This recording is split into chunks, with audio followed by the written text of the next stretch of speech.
Hello बच्चों, let's read this question.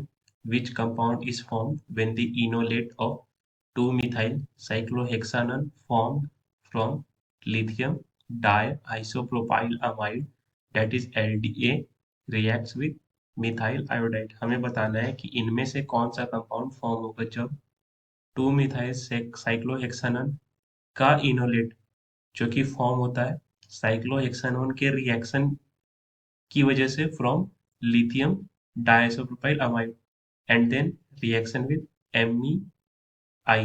तो हमें बताना है कौन सा प्रोडक्ट फॉर्म होगा। Please note the key concept of this question.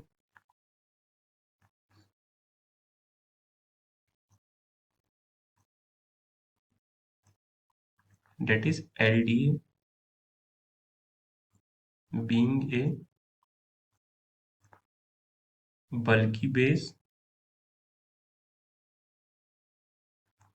so to minimize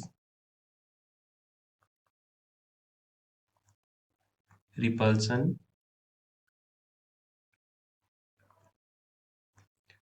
it extracts H plus ion from less sterically hindered position।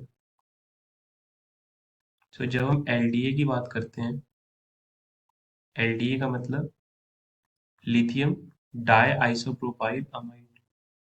सो इसका structure कुछ ऐसा है, Li प्लस N, इससे दो आइसोप्रोपाइल ग्रुप अटैच होते हैं एंड देन नाइट्रोजन पर दो लोन पेयर्स और एक नेगेटिव चार्ज। सो ये एक बल्की बेस होने की वजह से लेस स्टेरिकली हिंडर्ड पोजीशन से H पर एब्स्ट्रैक्ट करता है। तो पहली बात तो ये बेस है, तो सबसे पहला काम है इसका एसिडिक हाइड्रोजन निकालना। तो ये एसिडिक हाइड्रोजन किससे निकालेगा? जो हमें रिएक्टेंट दिया गया है 2-मिथाइल साइक्लोहेक्सानोन से। सो हमारा रिएक्टेंट ये है, 2 पोजीशन में मिथाइल एंड देन साइक्लोहेक्सानोन। इसे हम लोगों ने रिएक्ट कराया पहले एलडीए से,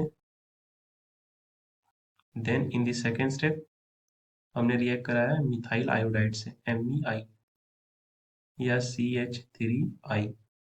सो एलडीए अभी मैंने डिस्कस किया, बल्कि बेस होने की वजह से ये इस कार्बन के पास है एसिडिक हाइड्रोजन और इस कार्बन के पास भी है एसिडिक हाइड्रोजन। मैं दूसरे acidic hydrogen being a bulky base इस वाले एसिडिक हाइड्रोजन को एब्स्ट्रैक्ट नहीं कर पाएगा, क्योंकि यहाँ पर मिथाइल ग्रुप पहले से मौजूद है। अगर वो एक्सट्रैक्ट करने जाता भी है तो रिपल्सन की वजह से उतना इफेक्टिवली एक्सट्रैक्ट नहीं कर पाएगा, इसलिए वो इस वाले पोजीशन के एसिडिक हाइड्रोजन को एब्स्ट्रैक्ट करेगा। अब मैं एसिडिक हाइड्रोजन की बात कर रहा हूँ, तो एसिडिक हाइड्रोजन वो होते हैं जो एल्डिहाइडिक या केटोनिक ग्रुप के अल्फा पोजीशन वाले कार्बन से अटैच होते हैं।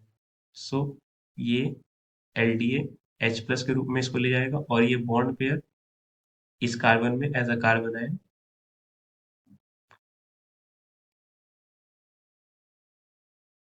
और ये यहाँ पर कार्बन आयन फॉर्म होगा, यहाँ से हमें ये है मिथाइल। अब फर्दर ये मिथाइल आयोडाइड से, अब मिथाइल आयोडाइड में आयोडीन एक हैलोजन एलिमेंट होने की वजह से अपनी ज्यादा इलेक्ट्रोनेगेटिविटी की वजह से इसके ऊपर आएगा डेल नेगेटिव, उसके ऊपर आएगा डेल पॉजिटिव, क्योंकि इस शेयर्ड पेयर ऑफ इलेक्ट्रॉन को आयोडीन अपनी तरफ शिफ्ट करा लेता है। सो अब ये एज अ न्यूक्लियोफाइल अटैक करेगा इस साइड पर और यहाँ से I माइनस लीव हो जाएगा, और I माइनस एक अच्छा लिविंग ग्रुप भी है, इस वजह से ये रिएक्शन और आगे अच्छे से प्रोसीड होगा। सो ये O और यहाँ पर से फॉर्म होगा एक CH3 एंड यहाँ पर होगा CH3 और प्लस सॉल्यूशन निकल जाएगा I माइनस I। अब हम ऑप्शंस मैच कर सकते हैं, this is cyclohexane keto group and dimethyl group, so it matches with option B। I hope आपको ये कॉन्सेप्ट समझ है स्टूडेंट्स। Thank you.